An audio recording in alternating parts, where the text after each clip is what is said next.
good afternoon, good morning, good evening, good wherever the hell you may be in the world, Patreon supporters. It's been a while. The Cub is out. Summer is on the way out. I think we're actually in autumn now here, and I keep failing to make videos. But the work never stops. So again, I always start these videos apologizing. There should be more content in Patreon, but the work in the background has been incredibly hard and incredibly painful. Well, I would say painful. It's been a lot of fun, but the hours that I work, I just have no energy whatsoever to come and talk to you fine folk. So, first things first, thank you. Thank you for continuing to support me, even though I haven't updated Patreon, I haven't made a video, and I haven't got a clearly defined way forward with the tiers within Patreon as to what you guys get. There's supporter levels there, and those things haven't happened, but I haven't had people asking for them. So Patreon always has been people that just want to support me in everyday life, living my life outside of the stream, which includes this here apartment that we rent. That's what you guys are here for. That's what I hope you're here for anyway. If you're hoping for the free shit, yeah, it's it's been few and far between. But I actually have a clearly defined way forward now with some good ideas for some stuff to give away for the various levels and stuff that I can do. I did a video a little while ago talking about I can do skins and liveries for individual Patreons for the different levels that you do. And yeah, I think I'm going to continue with that, and we're going to rearrange those Patreon levels. And the very astute top Patreon tier, I can tell you, will come with your very own trash jar, individually numbered and handwritten by myself. We have this special thing so we can etch into the glass and do all sorts of things like that. Yeah, the top tier Patreon supporter, you'll get your very own Rush handcrafted Patreon trash jar. For you to put on the mantelpiece or drink huge glasses of milk out of, whatever you may decide. But we're going to rearrange those things here in the future. But thank you guys so much for really supporting me and everything. Like, here we are, I'm sitting there, we've got a Cub released, and we're moving on with the grand plan. It's the Cub. As I said on the side of the Cub in that livery, it wouldn't exist if it weren't for you guys. I would have had to have got another job, quit streaming, gone part-time, or even less than part-time. Things would have gone downhill very, very quickly. And here I am because of your generosity and support. And hopefully now the Cub will move me into a state where I'm no longer, how do you say, what is it, like working in the black? I don't know. Working behind. With everything that we've done so far, I still don't pay the bills. Now I'm hoping with the Cub that is going to transition into I can pay my half of the rent. I can pay for food, and really, really go ahead and move into a more sustainable way of life. So for that, I wouldn't be here if it weren't for you guys. And I mean, it's been a long road. I mean, we've been here for a year and a half, easily over a year and a half now. Yeah, pretty crazy. So, it's been a 2-year building block to get to maybe a sustainable. I don't know. I don't know how the Cub's going to go yet, but I'll keep you guys updated. Now, for future projects and the direction I want the channel to go. For those of you guys that didn't see, I made another video when we were down at Oshkosh, and we're standing in front of this particular aircraft here, the Murphy Moose. Let me backtrack a little bit here and talk about the project that we're talking about. If you're a new Patreon supporter, you may have watched the video, you've got better things to do. The main project that is coming up is this progression that I've been talking about in streams, is essentially make a virtual aeroplane. Hopefully that virtual aeroplane will help me sustain life.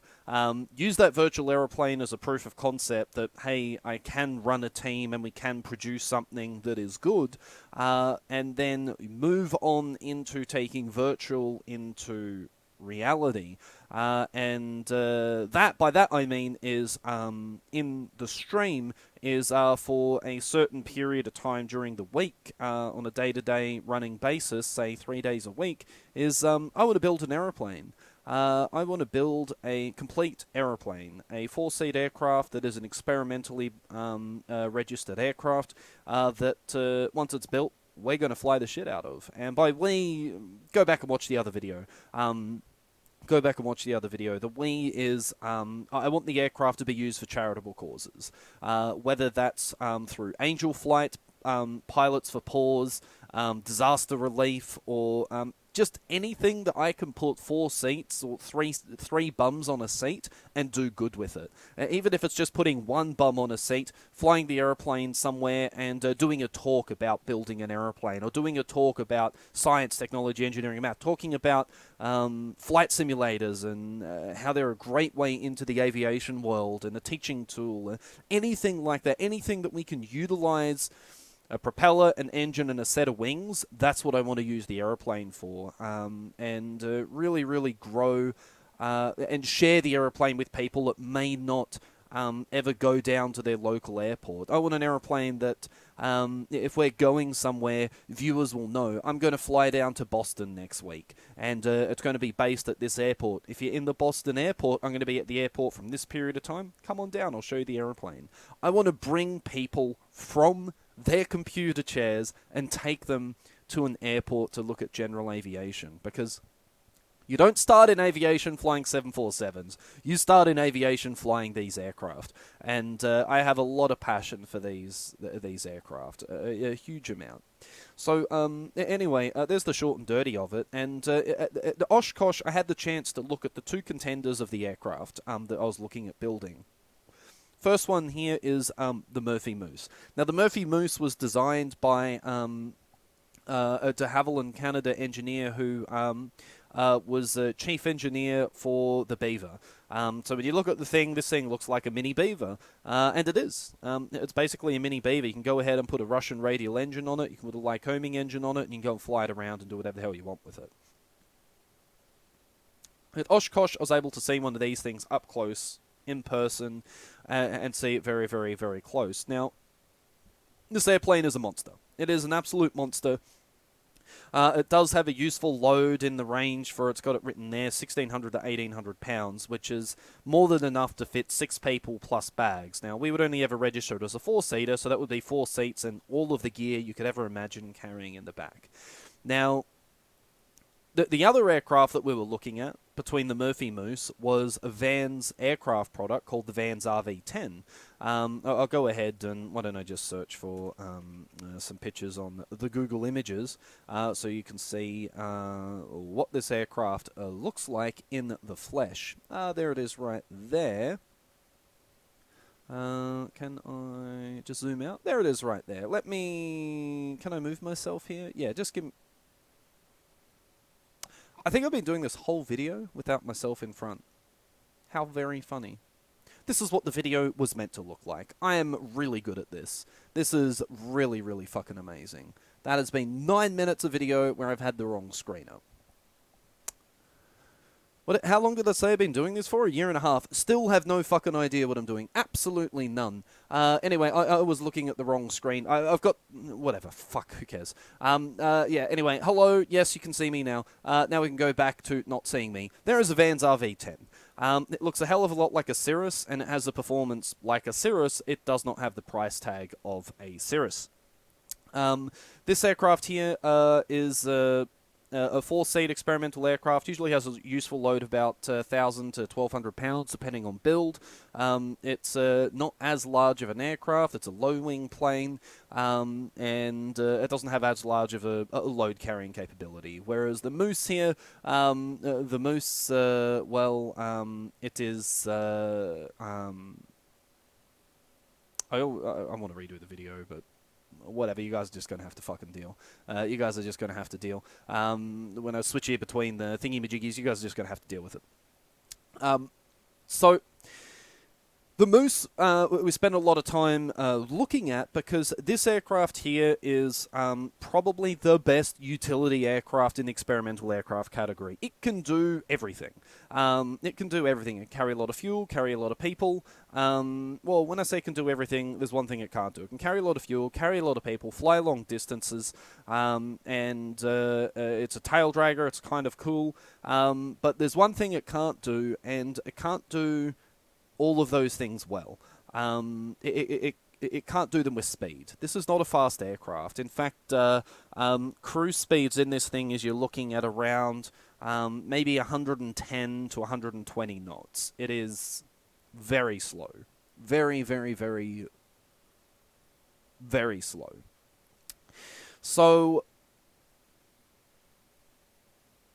at Oshkosh, I decided that that wasn't too much of a problem, is because this thing could do everything I would ever ask of it.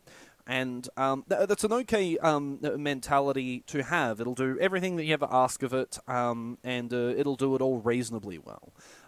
But I spent a lot of time talking with people that have either built an RV-10 or built the Murphy Moose, or people that have flown them, or even the manufacturers themselves, speaking to Murphy directly as well as Vans directly about their products and the support they provide and things like that. And then I started talking to a good friend, and they started talking about the mission, and what is the actual mission.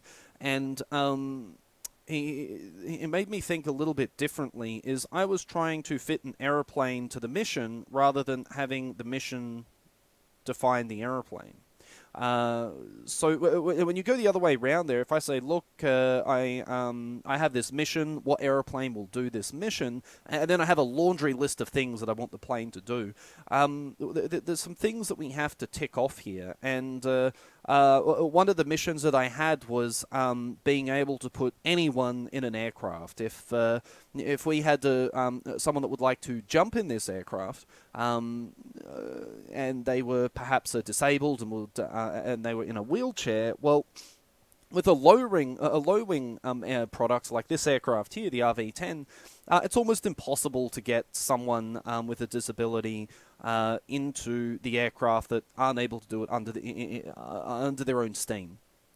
Whereas the Murphy Moose, we could do that. With the Murphy Moose, we definitely could do that. We could open the door, it's got a large baggage area, and you could even sling someone into the aircraft.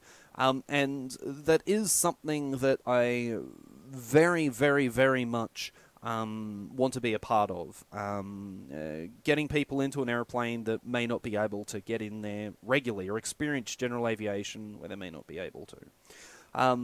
The minute we go by that, then we start removing a whole bunch of other capabilities of the aircraft, which is speed, usability, and pilot training, which all have to be considered. And the best way I could probably... no, that's fine. And so one of the considerations we're going to have is how often... Or the one thing I had to think of was how often are we actually going to be trying to take someone that's disabled and put them into an aeroplane. And it wouldn't be that often. It wouldn't be that often, and it could probably be counted as a handful of times a year. Now, I'm not saying that's not valuable, because those few those few times in a year would mean the world to that person. Absolutely, it would mean the world. But there are other solutions along the way. The RV-10 is capable of handling someone like that.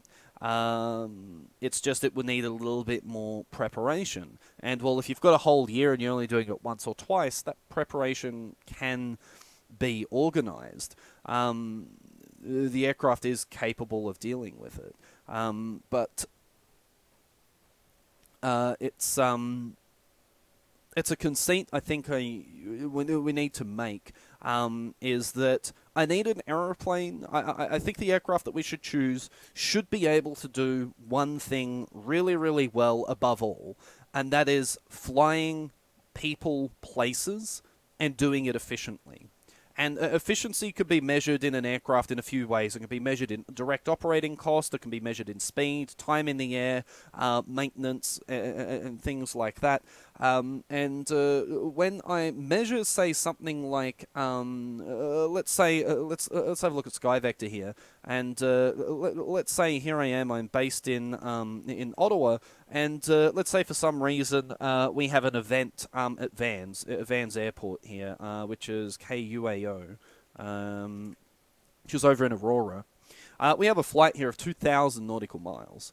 Now, this in a jet is a fairly normal flight. You got maybe a stop or two, and away you go. And you can be over in Aurora within the day.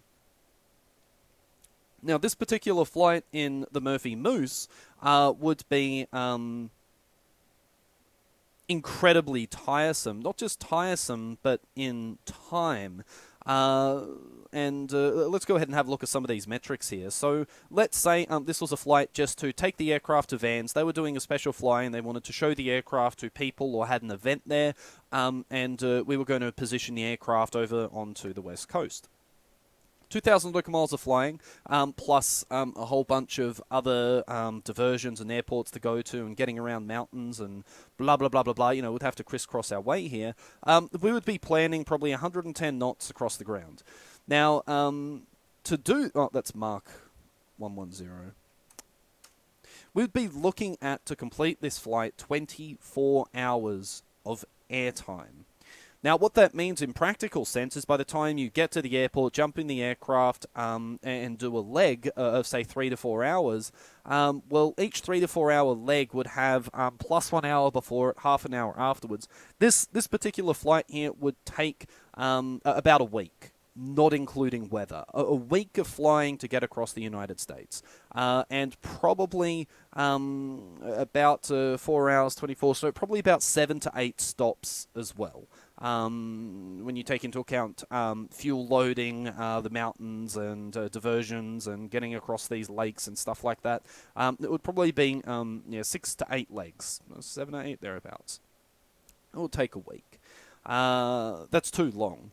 And the reason being as well for too long is, say this was a return trip. Well, in that one trip, when it gets back, the aircraft would be due for maintenance. It would need to do a 50-hour maintenance just for one trip. So one trip across the United States would equal one maintenance cycle.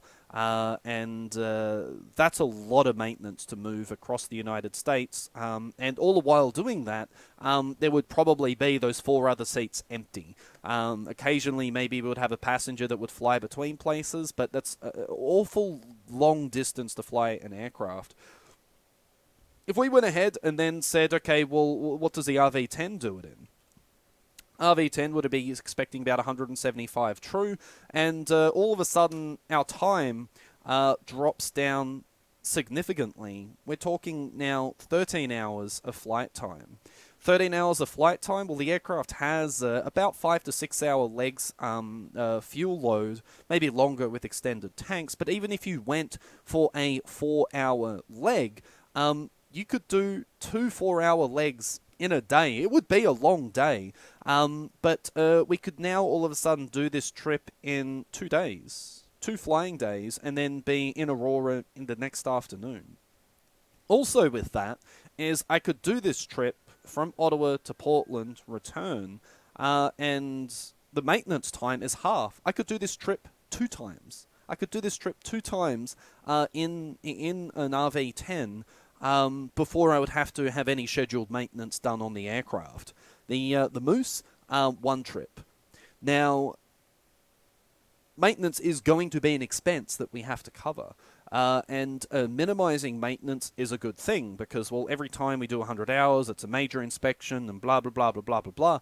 So the RV-10 just in this particular mission is it's a simpler prospect. Rather than needing to slate a week plus weather for travel time just in one direction, I only need to have 2 days plus or minus 1 day. Well, 2 days plus 1 for maybe weather, and that would not be including any other stops. But it would give us significant more time. Even if I set myself a week, let's say I'm going to give myself a week to do this trip, it would now give me time to spend a day in Minneapolis. It'll now give me a day to sit at Great Falls. It would now give me a day to go to Miles City. I now have the luxury of time to not just have the aeroplane in the air, but also on the ground. And this aeroplane's going to be a little bit weird, is where most of the time when you think of an aircraft, unless the prop is turning and the engine is running and you're in the air, it's not being utilized.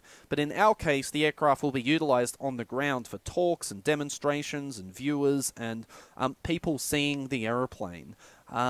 So there is this effect of the aircraft being on the ground. The Moose, it would have to stay in the air to do anything to get anywhere. And that's a long period of time. That is an absolute too long a period of time to be dealing with the aircraft in the air. Fatigue and maintenance, and we haven't even talked about fuel.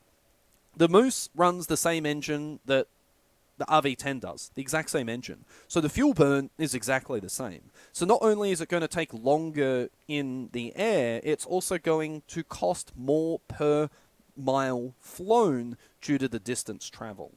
I'm still going to be fitting the same 4 seats. I'm still going to be fitting the same 4 bums on the seat, but the Moose will be flying and burning more fuel over the distance traveled. So if we went with 24 hours...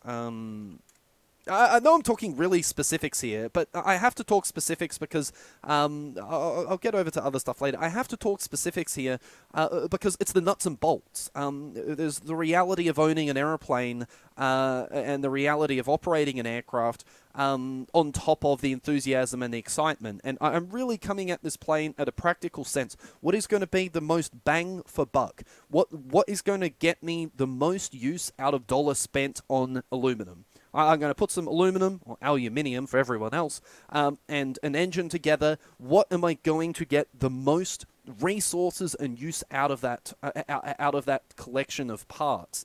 And that's why I'm looking at these numbers like this. I want to get into the passion and talk about it, but the reality is I have to look at the economics of this, because otherwise I don't want to be stuck with an aeroplane that we're like, well, fuck, I can't fly it because, I'm going to have to stream for 2 weeks to have enough money to go fly it for 8 hours. So this is why I'm looking at this. It's going to be a fairly long video, I can already tell. So let's say here both aircraft, they're burning about the same amount of gas. And let's say it's about 12.5 gallons an hour in cruise. So 12.5 gallons an hour here at 24 hours. So there's got to be a total fuel burn there of 300 gallons of fuel to cross the United States, plus or minus. By the time you take into account cruise and climb and all of that, it's going to be a little bit more. It's probably going to be around 320, 330. Let's go add 10% to that. We'll call it 330. We'll add 10% to everything. 330 gallons an hour. Why don't we go ahead? We even have the resources here. Let's just use SkyVector and see what the cost of gas is at some random places. So here, let's just use US dollars. So let's say I'm stopping in at Oshkosh. Why not? Because why wouldn't we stop in Oshkosh? Where are you, Oshkosh? Oh yeah, you're over here. Are you Oshkosh? No, you're Oshkosh. Tell me how much your fuel is, Oshkosh. Whitman Regional. Cost of avgas. Self-service, 100 low lead, 450 a gallon. Okay, we'll call 450 a gallon there. What about at this random field? Bismarck, tell me about yourself. 100 low lead, 550. What else have we got? What about you? Billings. 450 to 560. Let's just use 550. Okay, 550 there. So 550. So this is going to be by $5.50 US per gallon. That is going to be nearly a $2,000 US cost to cross the United States. $1,800 to cross the United States in one direction. In one direction. $1,800 to cross the United States. It's a lot of money. And return. So it's going to be a $3,500 trip. I mean, you can fly commercially business class for that return. But then let's go ahead and have a look at the RV10. Let's have a look at the economics of this. So we've got 13 hours by the same 12.5 gallons an hour. Again, exactly same engine. We're at 162. We'll times that by 10%, so 1.1. So we're looking at 180 gallons for the flight over. 180 gallons by 550. We're looking at just under $1,000. So an $800 difference is an $800 difference each way. That's $1,600. I could literally do the trip twice in the same cost it would cost me to do the trip once in the Moose. The economics don't make sense. The RV-10 is a phenomenal cross-country aircraft. It can fit 4 real people. It can fit 4 adults at 200 pounds apiece in the aircraft, plus 3/4 tanks. Now, how often do I think that's going to happen? Not very often. Not for long-distance flying. Most of the long-distance flying is going to be 1 or 2 pilots, maybe a third person, which means we can fit full fuel. That's going to be most of the flying. 1 person, 2 people, and full fuel. Occasionally, maybe we're going to do rides and things for viewers. Those, of course, will be free. We obviously can't operate in a for-profit sense. They'll just be like, hey, you want to go flying? Sure, jump in. Let's go flying. If we're doing that, well, then we're going to be flying half tanks, full people, and you're just going to be flying in the actual area. So range is not going to be a concern, and time in the air is not going to be a concern. So the RV-10 does this job better. Now, how often are we going to need to go to Portland? Maybe once. But maybe we'll need to go down to Los Angeles. And maybe we'll need to do that once. But these hours quickly add up to airframe hours and maintenance time. And even if we're only operating the area in this small little area over here in the northeast, I still want the capability of being a transcontinental aircraft. And there's nothing else better than the RV-10 for that. Nothing. Maintenance cost, everything. I mean, the RV-10, we could literally take it to the UK. We could take it to the UK. It would be a very large trip, but it could be done and has been done by other RV-10 owners. In fact, we could fly it to Australia if we wanted to. We would come up over the top here through Alaska, drop down here through Japan, or actually probably come through Russia. I don't like. Oh no, we could come down through Japan, following these isles down. There are. I'd rather be over some land than zero, or Russia, or North Korea.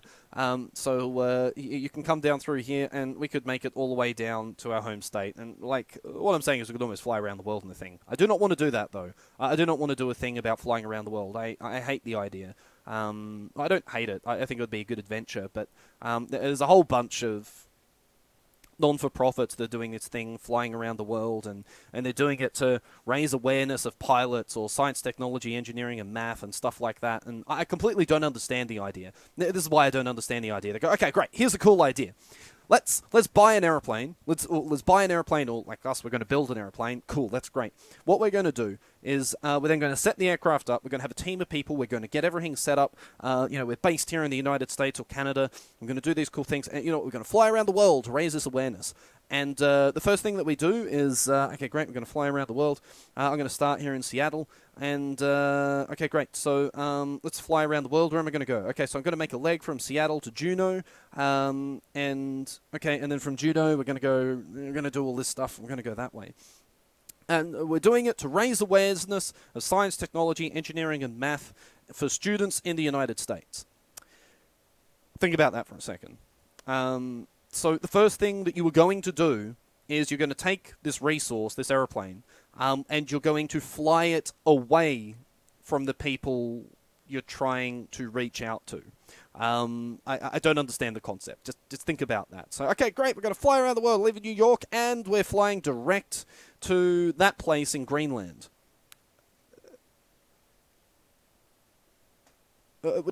How are you spreading the word to people? In my experience, one-to-one communication is how you share passion, or through videos or things like that. And sure, you can make videos and stuff like that, but you're never really reaching out and touching that person that you're trying to inspire.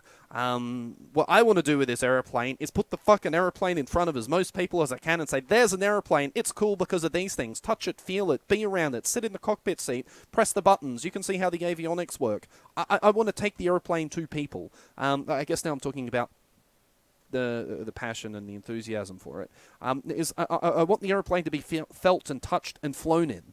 I don't want to take an aeroplane and fly it away from everyone. Thank you, everyone. Nice aeroplane. Bye. I'm now going to spend your money and fly around the world. No, I want to spend your money and take it to you. I want to take it to you. I want to take it to your kids. I want to take it to your kids' kids. I want to. I want people to stand in front of this plane and read your name on the side of that plane and go, "Oh, look, I helped build this," or "You physically came and helped me build it for a weekend." Like, that is what I want from this plane. Is that I want it to be felt and seen and be a thing. I want it to be a thing and not just a story in a video or in a vlog or on a website.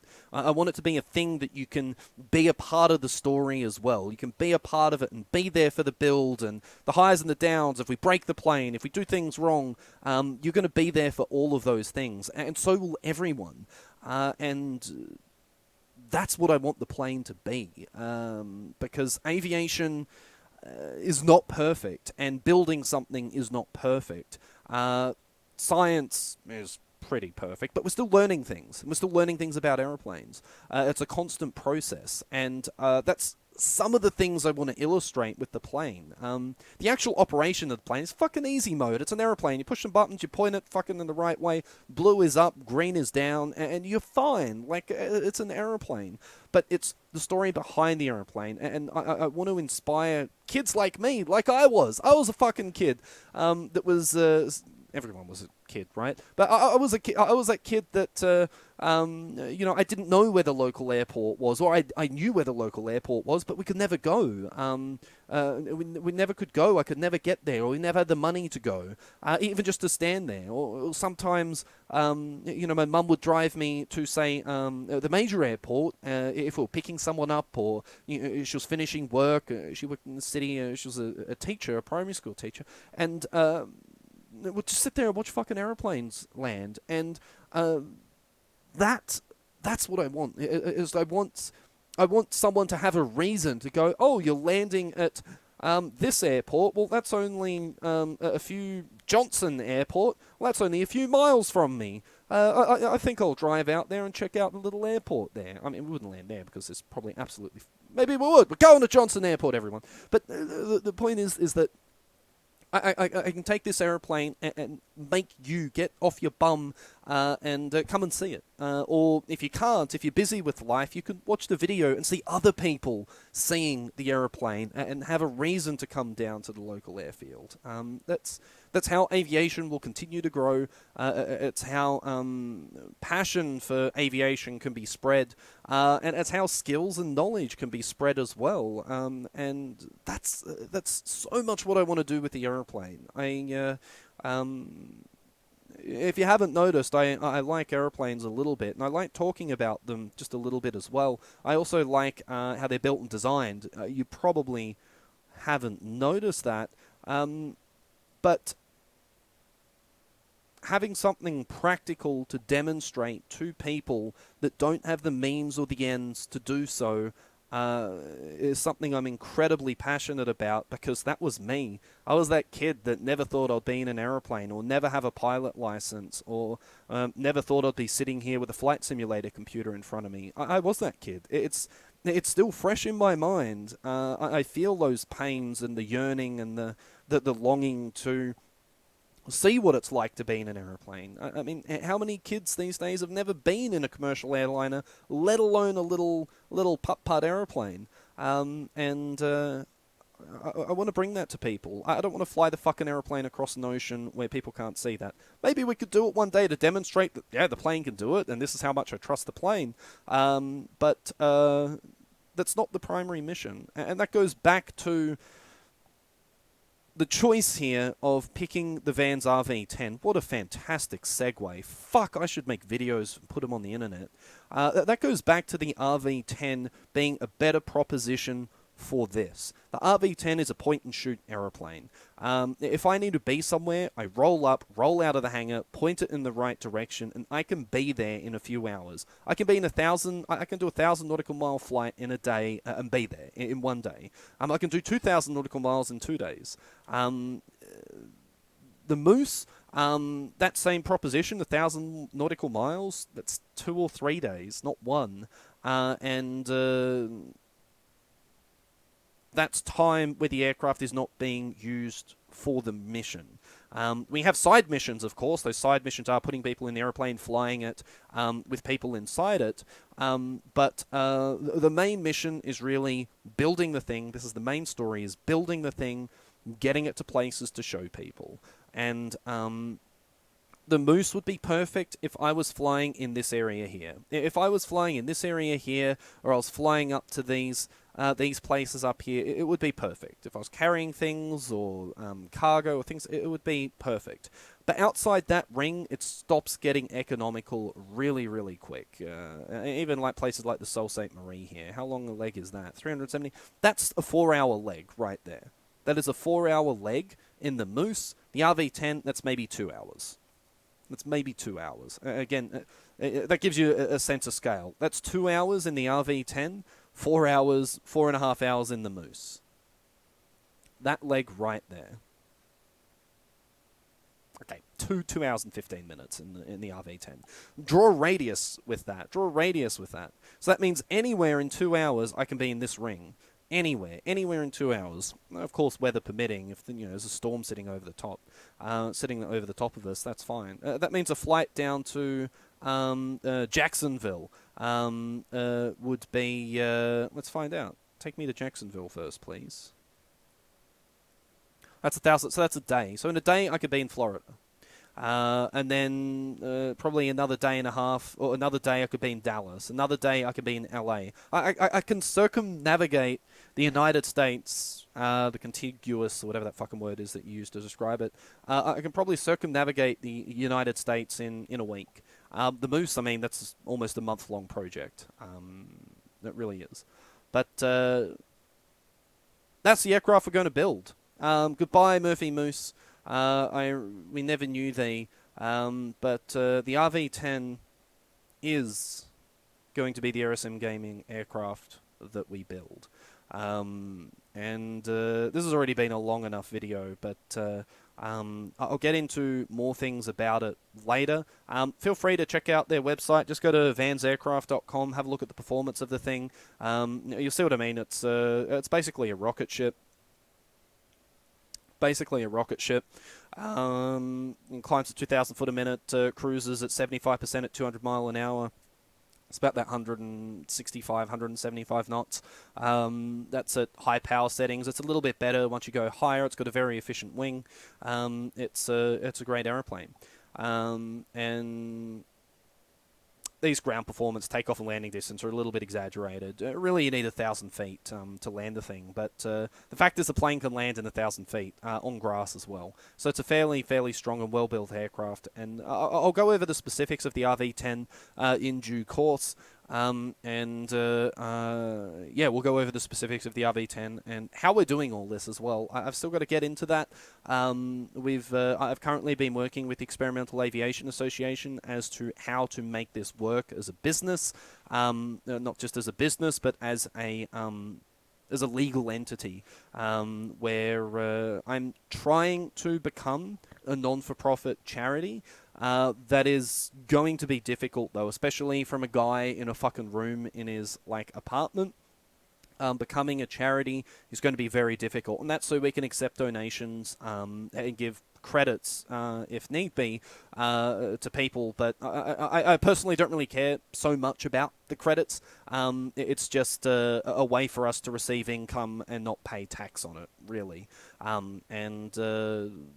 Also, with that being said, being a non-for-profit charity means that I personally will not own the aircraft. The charity will. So the asset of the aircraft is owned by a charity, and If things go bad or we don't get enough funding to complete the aircraft, well, the asset of the aircraft can get sold off, and the funds from that can be donated to Angel Flight or another charity. So if things fail, we have a way out. There's a back door for the business that way. It's not just me saying, hey, cool guys, I'd really like to build an aeroplane and fucking see ya fly to the Bahamas. I would never do that, but it's obviously a good thing to remove any objections for people that might want to be on board and support this project.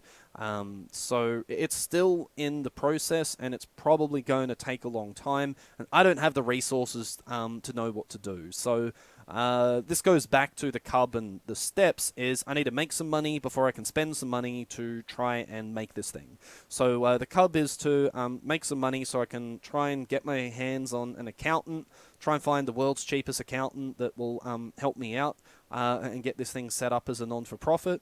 And then, because there's paperwork and charges and things like that have to be done, and then we can get started. In fact, this idea has been on the drawing board now for a long time. In fact, ever since I started streaming, this has always been my goal. And a few of you guys know about this, and well, we'll get into the nuts and bolts of the mechanics of it later. But the reality is, what I want to say is we already have parts. We already have a incredibly generous supporter, viewer, and watcher. I guess a viewer and a watcher are the same thing. Who has offered to get us the first stage of the aircraft. And that's the wonderful thing about experimental planes is they come in stages. So I can buy the tail of the airplane, the wings, the fuselage, the engine, the avionics, all as separate packages. So the tail of the aircraft is where we're going to start first. Is we're going to build the tail and show you guys what I can do. And hopefully that is going to start a snowball that will help with GoFundMe pages and Twitch and donations and blah, blah, blah, blah, blah, to build this thing. And we will fucking build an aeroplane. We will build an aeroplane. We will. I feel the passion for it, and I think you guys will feel the passion for it as well. And I just wanted to stick some flags in the sand first and say, this is where I'm at, this is what I can do. So you guys can see. You guys can see that I can take on a large project. Like I've got the skills. I know I can build an aeroplane. It's fine. But it's you guys that don't know that. How would I manage a project? Well, the Cub had its flaws. I had some flaws being a manager in that project, but I learnt from them, and I know what to do for our next projects, which are the other aircraft we're developing, and I now know what to do with this project. And I'm super excited with that. I am. And so should you. So should you. All I want to fucking do, man, is share aviation with you guys. That's all I want to do. And if this doesn't work out, by God, I'm going to sit here on my ass and sim and give you guys content like that. If that's how I can bring you aviation, that's what I'm going to do. If having an aeroplane and flying it around and doing good things with it is how I can show you guys aviation, that's what I'm going to do. Whatever I can do, I'm going to try and do for you guys. Whatever I can. You guys deserve it. So does the world. So do the people that don't know about us yet. You guys deserve it. So with that, I'm going to leave you with this mammoth video. We're coming up on 45. I think I got down to like 15, 20-minute videos, but this one's a little out of control. But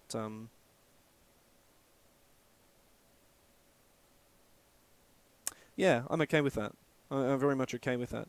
I hope I illustrated what I said right. If you have questions, feel free to ask me. Oh, and chat doesn't know about this. If you watch, I should have said this at the start. Fuck, go back, skip to this point, go back, don't talk about it in chat.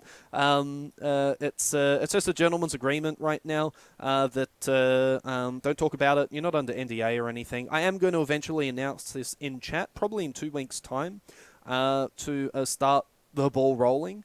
And start talking about how we're going to achieve this. As you guys now know, you should have known for a while, Chat will know, regular Twitch stream will know soon, and that will complete the loop as to why we have our own store, why we have all our own things, and we're kind of separating ourselves from the xplane.org and all of these other businesses over there, is because we're going to be doing something that no one else has done before, or tried to do before. So there's my thoughts. You've got it all. I just gave you a mind dump, and I hope you enjoyed it. I hope you watched it all the way to the end. Otherwise, you're going to be talking about this in chat, and I'm probably going to have to ban you. So, sorry. But I won't ban you, I'll just time you out. And they'll be like, don't talk about that! And then people will see it, and I'll be like, fuck, I can't... You get the idea. You know what'll happen. I'll leave you guys to it. Thank you so much. Enjoy the video, and 45 minutes. Take care, don't think I wouldn't do, and talk soon. Bye.